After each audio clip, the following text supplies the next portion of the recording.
Queridos irmãos e irmãs que nos acompanham pela Rádio Machadinho, também pelas nossas mídias sociais, a liturgia de hoje nos convida a refletirmos sobre duas coisas tão importantes na vida do ser humano, tão necessárias, e parece que vivemos numa época em que nos faz falta: liberdade e verdade.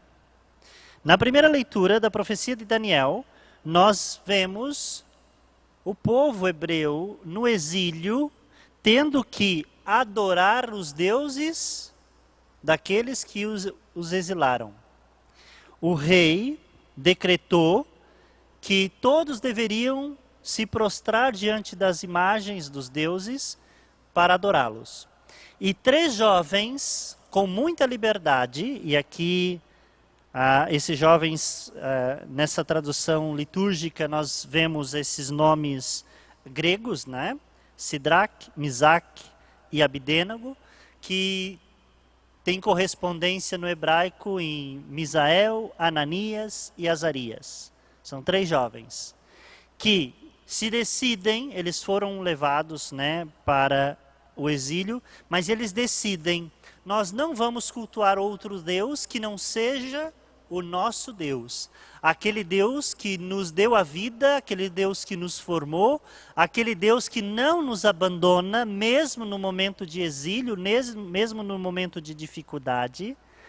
E eles, né, se colocam com muita liberdade diante dessa situação, em que teriam que se prostrar e adorar as estátuas dos deuses pagãos, e eles dizem: não faremos.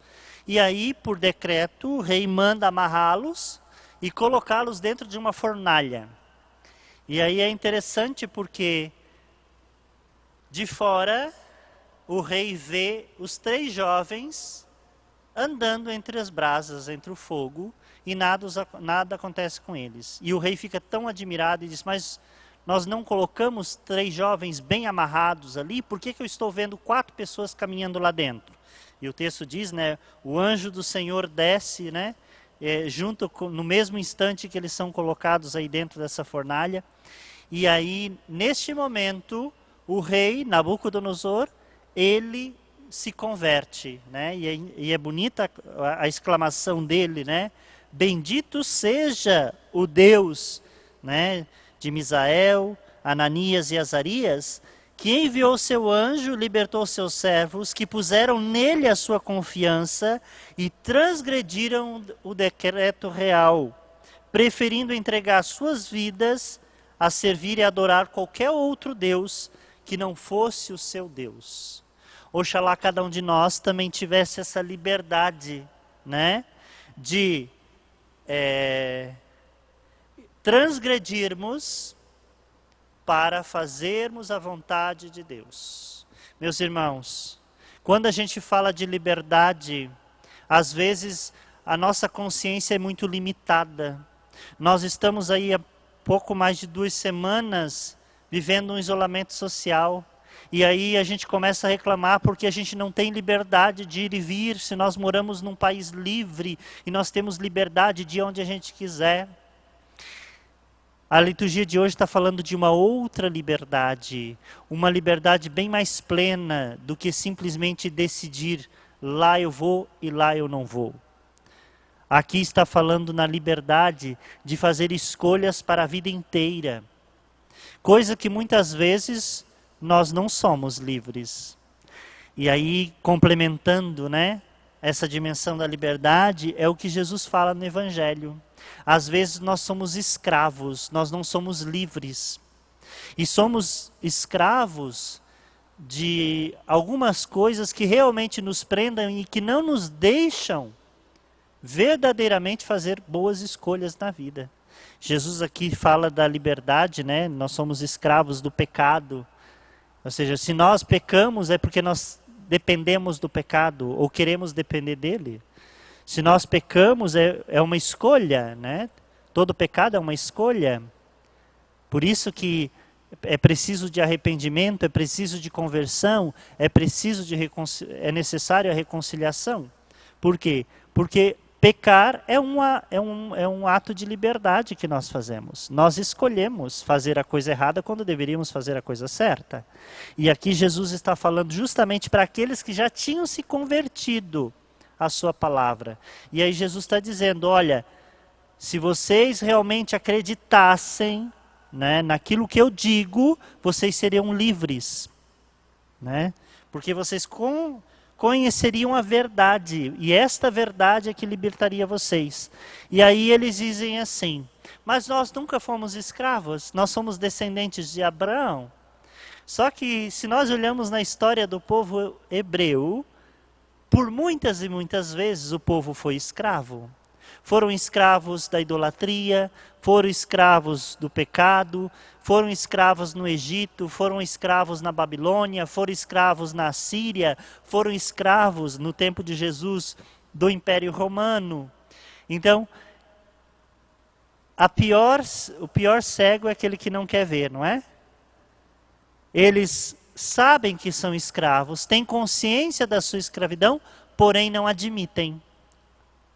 É mais ou menos como aqueles dependentes de cigarro ou do álcool que não admitem, ou de qualquer outra droga, que não admite que tem problema com álcool, com cigarro, com qualquer outra droga. Quem nunca escutou de um fumante que fuma há 30 anos? Eu fumo quando eu quero. Eu paro quando eu quiser. Ou seja, é escravo do seu vício e não reconhece. Por quê? Porque não conhece a verdade que está em si mesmo. Ou aquele que tem problema com bebida e não aceita, não admite. Né? Não consegue ver uma garrafa de cerveja que já fica todo oriçado. Né? Não consegue dizer não à bebida. Tem que beber, todo dia tem que beber. E alguém diz, mas você está com problema, procura uma ajuda. Não, eu bebo quando eu quero. Eu bebo... Né, quando me dá vontade, mas pelo jeito a vontade é todo dia. Então, é isso que está acontecendo aqui com esses que Jesus está falando com eles. Está dizendo, olha, vocês são escravos, porque vocês estão fazendo a coisa errada, vocês estão pecando, vocês não estão ouvindo aquilo que eu estou dizendo, e vocês estão achando que está tudo bem, e não está tudo bem. Então, meus irmãos, a liturgia de hoje é um convite para nós, para nos libertarmos dos nossos vícios, das nossas manias, né, dos nossos pecados, e nos colocarmos diante desse Deus com muita liberdade. Liberdade é a gente poder dizer para a gente mesmo, eu tenho esta fraqueza, eu tenho esse vício, eu tenho esta dificuldade, mas eu quero ser liberto. É o primeiro passo para a gente vencer o nosso vício. Aliás, essas clínicas de recuperação, né, de pessoas que têm problemas com álcool, com drogas, ou seja, o recomendado é, nunca interne alguém à força. Por quê?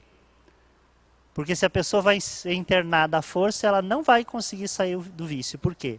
Porque ela não se convenceu de que ela tem problema e precisa de ajuda. O primeiro passo é a gente se reconhecer pecador, se reconhecer viciado e necessitado da ajuda alheia. Então, meus irmãos, peçamos nessa Santa Missa o dom e a graça de sermos curados dos nossos vícios, dos nossos pecados, na nossa fraqueza espiritual, muitas vezes, né, da nossa falta de vontade, muitas vezes, de querer ouvir aquilo que Jesus tem a nos dizer. Louvado seja o nome de nosso Senhor Jesus Cristo. Sempre seja louvado.